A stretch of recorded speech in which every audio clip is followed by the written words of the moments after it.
Dalam video kali ini, kita nak review beberapa peluang EPL yang telah pun berjalan. Assalamualaikum dan selamat datang ke Pala Bola Studio. So, hari ni kita nak review beberapa peluang EPL yang telah pun berjalan. So, dah lama dah raya, so jom kita mula balik. So, tak mau cakap banyak, tak mau intro banyak, kita tengok game pertama dulu, game Arsenal dengan Southampton. Hey, 3 game straight dah ni seri.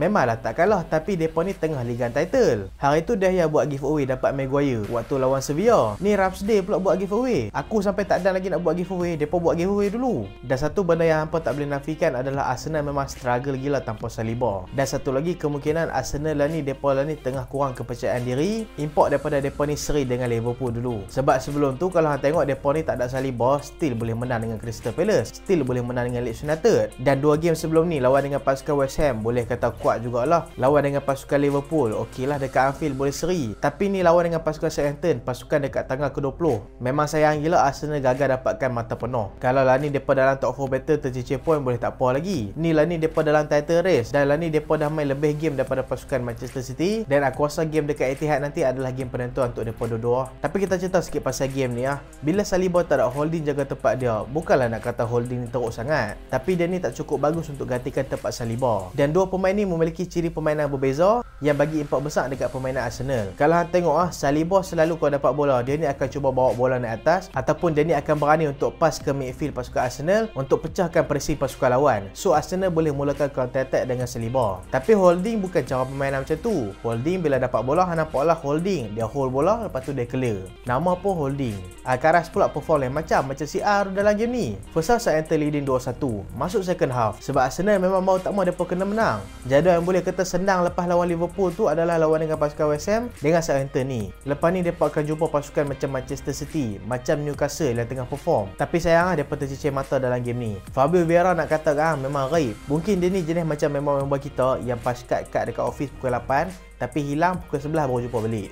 Second half baru Trossard masuk, dan aku rasa sepatutnya Trossard ni masuk lagi awal lah, sebab kita tahu kemampuan Trossard sejak masuk Arsenal macam mana. Tapi itulah substitution Arteta ataupun pemilihan line up Arteta semakin lama semakin pelik pula dalam pasukan Arsenal. Mungkin dia ni ada perangai macam Pep Guardiola juga, overthinking, kita tak tahulah macam mana. Tapi sayang lah mak, ni masih awal lagi. Kalau game ke 37 ke 38 ke dia nak tercicir point, boleh kata okey juga. Sebab depa kalau betul-betul depa ni memang selesa gila atas City. Tapi ni awal lagi tau. Kalau depa terciduk point, Manchester City terus menang pula, memang easy win lah untuk pasukan Manchester City. Dan nasib baiklah Arsenal berjaya buat comeback dalam game ni. Tapi walaupun tak menang, tapi bagi aku satu mata sangat berharga untuk mereka lah. So kita masuk next game pula, Liverpool dengan Nottingham Forest. Lawan dekat Anfield, Liverpool menang 3-2. Lawan dekat Anfield, first half Liverpool nampak struggle gila nak score. Mereka control game macam biasa, tapi finishing memang tumpul gila. Diego Jota waktu first half memang teruk. Fan Liverpool sampai minta tukar dah, minta gantikan dengan Nunes. Dan ramai juga tanya, pasal apa duk mainkan Jota ni, tak mainkan Nunes? No, sekarang dia perform. Sekarang Jota perform lah.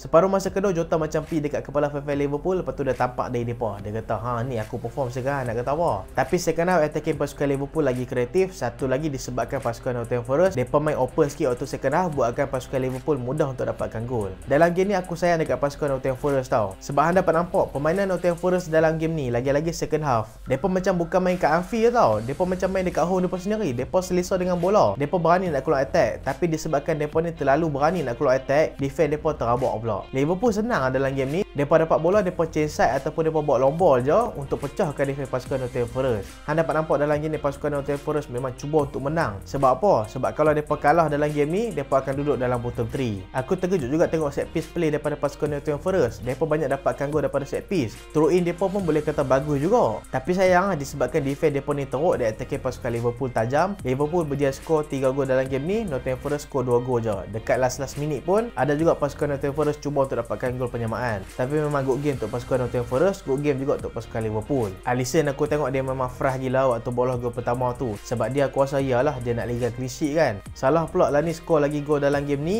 Lani dah jadi pencetak gol terbanyak sepanjang masa ke-6 dah untuk pasukan Liverpool. Tapi hang tengoklah game dia main sikit kalau nak compare dengan legend-legend lain. So tu lah Liverpool menang 3-2. Dan walaupun jarak depa masih lagi jauh dengan top 4, tapi depa ni aku rasa paling kurang boleh ikut dapat Europa League. Sebab apa? Sebab jadual depa lepas ni tak susah dan banyak main dekat Anfield. Tapi game lepas ni ni depa akan main dekat West Ham yang tengah confident lepas kalahkan Bournemouth 4-0. So kita tengok next game pula, pembantaian Newcastle dengan Spurs. Apa sudah jadi Mat sampai 6-1. 6-1 tu tak apa, 20 minit pertama sampai 5 gol. Aku waktu tu tengah beraya tau. Tengok notification naik. Uish, banyak sangat notification ni. Cek awet pun tak banyak macam notification Spurs masuk. Berduyun-duyun Mat. Defense Spurs memang terabak gila dalam game ni. Aku tak boleh lah nak salahkan goalkeeper sangat sebab tengoklah gol-gol yang dia bola macam mana. Semua mistake daripada defender je. Dalam game ni satu perubahan besar yang Sterling ni buat adalah dia tukarkan 3 centre back kepada 4 centre back. Yang mana fan Spurs cuba minta yang Spurs kena main back 4. Dan fan Spurs memang happy gila bila tengok line up macam ni. Depa tak tahu apa nak jadi nanti. Spurs main 2 centre back dekat belakang iaitu Eric Dier dan juga Romero. Sekali lagi macam aku kata tadi memanglah salah Lloris bolos 5. Tapi yang tengok defend macam mana. Romero dalam game ni memang teruk, terlepas bola tak track back. Eric Dier tu aku dah kata lama dah, Maguire versus Spurs. Nak kata teruk pasukan Spurs main dalam game ni lepas Newcastle skor 5 gol tu. Bukan depa tak tambah gol tu disebabkan defense Spurs bagus, tapi disebabkan Newcastle ni mungkin kesian kot. Depa dah slowkan tempo game dah. Depa tak banyak attack dah, depa banyak hold bola je.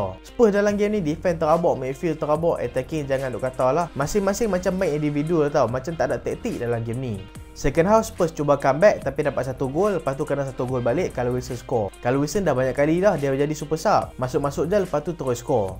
Tapi Spurs ni dah level lain lah. Lepas mereka kalah 6-1 dengan Spurs, mereka pecat coach interim mereka. Jarang tau orang pecat coach interim. Itulah aku kata kat Spurs, kalau tak ada pilihan lagi, tak payahlah nak pecat Antonio Conte tu. Memanglah cabaran nak dapatkan title tu tak ada lagi, tapi hang tak ada pilihan lagi. Hang pecat Conte tu disebabkan dia kritik kelab hang. Yang mana dia kritik benda tu betul ya. Spurs musim ni, kalau hang tengok situasi Spurs musim ni macam musim lepas MU tau. MU musim lepas macam ni lah, buat masalah, lepas tu coach kritik pasukan, ada masalah dalaman dengan pasukan. Dia benda ni memang dah lama dah, tapi dah lagi parah lepas Conte kena pecat. Hang tengok apa jadi kat Spurs lah ni. Dan Spurs lepas ni depa still ada jadual yang tough juga. Kena lawan dengan MU, kena lawan dengan pasukan Liverpool, kena lawan dengan Aston Villa, kena lawan dengan pasukan Brentford. Dan aku rasa kalau Spurs depa dapat Europa League punya spot pun, aku rasa depa dah cukup bagus ya. Sebab kalau dengan cara main macam ni, aku rasa mungkin nombor 9, nombor 10 ataupun nombor 8 mereka akan jatuh dekat hujung musim. So dah, kita dah lepas dah Newcastle dengan Spurs. Kita tengok semi final FA Cup dulu. Manchester City lawan dengan pasukan Sheffield United dan Manchester United lawan dengan pasukan Brighton. MC menang selesa 3-0, Manchester United struggle nak galahkan Brighton, heret sampai penalti, MU menang. So nanti dekat final FA Cup akan jadi pertama kali derby Manchester dekat final. So kita tengok game Manchester City dulu. Dalam game ni kalau hang tengok balik, pasukan Manchester City memang selesa pegang bola dan Sheffield United tak ada pilihan lain, depa ni kena main bertahan dan cuba main counter attack. Dan bagi aku dalam separuh masa pertama, dalam masa 45 minit depa bertahan dengan cukup bagus. Pemain Manchester City memang struggle gila nak masuk dalam kotak, bukan setakat nak buat shoot, nak masuk dalam kotak pun susah. Pasukan Sheffield pula depa main bertahan, lepas tu cuba main counter. Tapi pasukan Manchester City bukan macam pasukan Barcelona musim ni. Pasukan Manchester City aku boleh kata balance lah, walaupun depa ni main possession, sebab selalu tim main possession ni kalau depa kena counter depa ni terabak. Tapi yang dapat nampak defense pasukan Manchester City dengan midfield dengan striker memang disiplin gila. Kalau depa kena counter, cepat je semua turun untuk cover defense balik. So itulah dalam game ni Sheffield memang tak boleh nak buat apa. Tapi aku sayang tu Sheffield dah bertahan dengan cukup bagus. Tiba-tiba seorang buat high pula, sepak kaki Bernardo Silva. Lah kali City dapat penalti, Mahrez score. Dan penalti tu antara penalti yang paling tenang aku pernah tengok ah. Memang tenang, tak ada pressure. Mahrez score penalti dalam game ni. Dan bila masuk second half, disebabkan depa ni kena 1 gol, pasukan Sheffield ni terpaksa keluar untuk cari gol. Itulah buatkan pasukan Manchester City boleh lagi skor 2 gol dalam game ni. Dan man of the match dalam game ni semestinya lah Riyad Mahrez. Pemain pertama skor hat-trick dekat semi final. Memang perform dalam game ni, most dribble, most tackle, score hat-trick pula. So kita tengok next game Manchester United lawan dengan pasukan Brighton. Aku tengok dekat TikTok ada fan Chelsea tu betul-betul happy sebab jadual game depa lawan MU ni kena cancel. Bolehlah depa rehatkan otak sat, tidak kena lawan MU. Memanglah MU ni tak bagus sangat pun musim ni, tapi Chelsea kan lah ni tengah teruk kan. Depa kalau boleh kalau lawan JDT pun depa tak mau aku rasa. Tapi MU dengan Brighton dalam game ni aku rasa pasukan Brighton memang cukup bagus lah. Tapi Manchester United pun not bad juga dalam game ni. Pasukan Brighton pegang game tapi Manchester United main counter attack. Tapi Manchester United satu dalam game ni dekat final third, finishing masih lagi terabak. Mati dalam game ni jangan duk kata lah dia lebih kurang macam Fabio Vieira tadilah, hilang. Attacking Manchester United lah ni tumpul. Rashford pun makin lama makin teruk performance dia sebenarnya. Antara 3 orang dekat atas ni, Anthony dia boleh pakai untuk larikan bola ke atas. Anthony ni boleh pakai untuk lari bola ke atas ya. Bila sampai dekat kotak penalti dia tak tahu nak buat apa. Ada sekali satu chance tu Bruno dah buat larian dah belakang dia. Kalau dia passing dekat Bruno tu, Bruno mungkin ada space besar nak passing dekat Martial ataupun Rashford. tapi dia pilih untuk shoot. Kalau dia shoot kuat tu tak apa, ni dia pilih untuk passing je. Brighton senang je nak lepas pressing Manchester United. Bila Brighton main daripada bawah, pasukan Manchester United cuba press, tapi dengan satu long ball je mereka boleh pecahkan pressing macam tu. Sebab pressing Manchester United tak intense lah macam pressing-pressing tim lain. Manchester United banyak tunggu, banyak tutup lempas, tapi disebabkan player Brighton ni bijak. Kalau contohlah Manchester United punya player tutup midfield pasukan Brighton, winger pasukan Brighton akan turun untuk kutip bola antara Mitoma ataupun Solly March. Lepas tu Mitoma dalam game ni memang Bissaka poket dia betul ya. Tak pernah lepas tau daripada Wan Bissaka. Member sampai struggle gila. Sampai kadang-kadang member ni lari main dekat tengah tau, ataupun main dekat belah kanan sana. Tak mau jumpa Wan Bissaka. Wan Bissaka tu kalau balik ikut-ikut lah nak pergi beli KFC apa kan. Orang kata total cek RM20. Okey, dia buka dompet dia buka poket, tengok ada Mitoma. Mitoma dalam game ni memang kena poket gila. Lepas Bissaka keluar masuk Malaysia, dialog ganti tempat dia, barulah nampak Mitoma ni selesa sikit main. Tapi kalau tengok balik pasukan Brighton sampai minit ke 80 tau, minit ke 80-70 macam tu, mereka dah start penat dah. Mereka dah start main bertahan. Manchester United pula banyak eksploitasi pertahanan mereka. Dan masuk ke masa tambahan, pasukan Brighton mereka ni banyak ditugaskan untuk shoot daripada luar kotak penalti je, ataupun mereka ni banyak main bertahan, ataupun mereka ni main bertahan. Manchester United pula banyak pegang bola. Tapi ada satu chance tu hampir-hampir tau Mitoma nak score dalam game ni. Tapi De Gea save lah. Aku boleh kata goalkeeper dua pasukan dalam game ni memang perform. Bukan setakat De Gea, Sanchez goalkeeper Brighton pun memang perform gila. Banyak buat save-save penting. So itulah game ni sampai jadi 0-0. Bila masuk ke penalti tu aku dah macam De Gea ni kalau penalti MU dia tak pernah menang tau. Tapi waktu tu aku dah berserah je lah. Tengok game sampai waktu tu dah pukul 2 pagi dah. Nasib baik lah penalti Solly March tu tak masuk. Aku rasa kalau tepat tu memang De Gea tak boleh save lah. Tapi sebelum bola dapat dekat Solly March tu, Weghorst dah cium dah bola tu. Mungkinlah dia letakkan side dah dekat bola tu. So itulah sebab bola tu tak masuk. Tapi satu benda yang aku suka bila penalti tackle pasukan Manchester United, semua player Manchester United nampak tenang bila ambil penalti. Tapi tu lah De Gea, walaupun dia bagus daripada segi shot stopping, dia pun kena belajar daripada segi penalti. Sebab penalti ni bagi aku adalah satu benda yang paling penting juga dalam bola sepak. So tu lah final nanti pasukan Manchester United akan jumpa dengan pasukan Manchester City. Ramai dah ucap tahniah awal-awal dekat pasukan Manchester City dah, sebab MC jadi juara mudah lawan dengan MU. Tapi itulah bila final apa-apa boleh jadi. Peluang 50-50. Walaupun tengok daripada segi kekuatan pasukan, boleh kata pasukan Manchester City jauh lagi kuat daripada pasukan Manchester United. Sekalipun semua pemain Manchester United fit lah, aku boleh kata pasukan Manchester City lagi kuat lagi daripada pasukan Manchester United. MC lah ni dah level-level macam PSG, macam Real Madrid dah tau.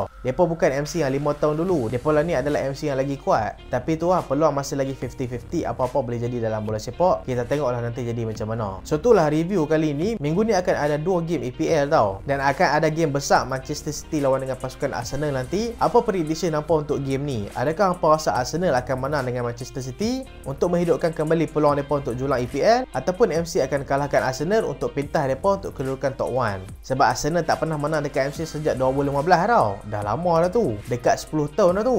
So apa prediction apa boleh komen kat bawah. Dan itulah video kali ini, dan terima kasih sebab tengok sampai habis. Jangan lupa like, jangan lupa share, jangan lupa subscribe. Minta maaf kalau ada apa-apa kekurangan, dan selamat Hari Raya Aidilfitri. Maaf zahir dan batin.